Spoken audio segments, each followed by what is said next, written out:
Parents across the country have decried the rising cost of education, particularly in public secondary schools. It has emerged that some public secondary schools are charging school fees in excess of 100,000 shillings per year, making them inaccessible to children from poor backgrounds. The Kenya National Association of Parents now terms this increment of school fees as irregular, and the association is set to move to court on Friday to challenge the increment. At the heart of Dandora lives the single-parent family of Martha and her 2 children. Martha has been ailing for a long time. Being the family's sole provider, this condition has had the young family on the brink of poverty.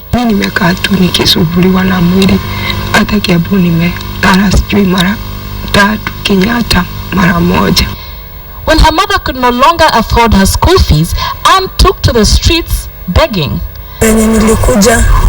Nilikuwa tu naomba kama naweza saidiwa na kitu, hata kama ni chakula, ile kitu yote mtu angenipatia ningechukua. Anne's lucky break was nigh. Nikamwambia, mimi naona unanidanganya, result zikitoka uniletee. Sasa ndio nikaanza nikamwambia akuje tukatafuta shule. Sasa ndio nikaambia wenzangu tukatafuta shule, tukapata hiyo Keferevo Girls. Though they do not make much, the 12 women who each run a subdivision of the small boutique in Nairobi are now jointly sponsoring Anne's education.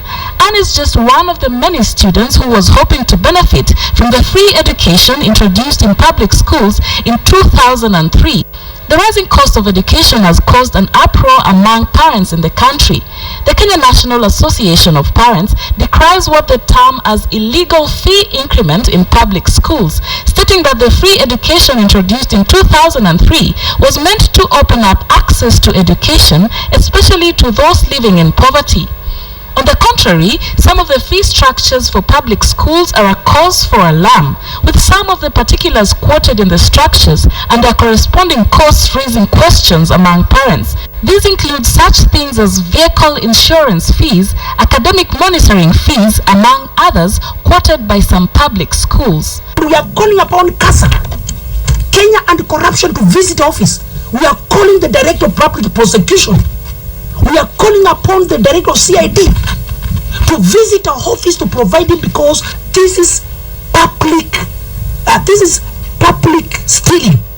Parents in Nyanza are also complaining of the regular fee increments, saying that schools cite the rising cost of products to justify this.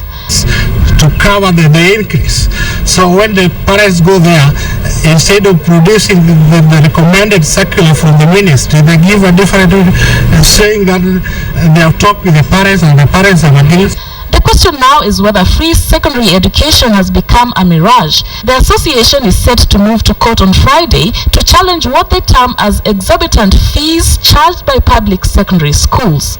Sharon Omanyi, KTN.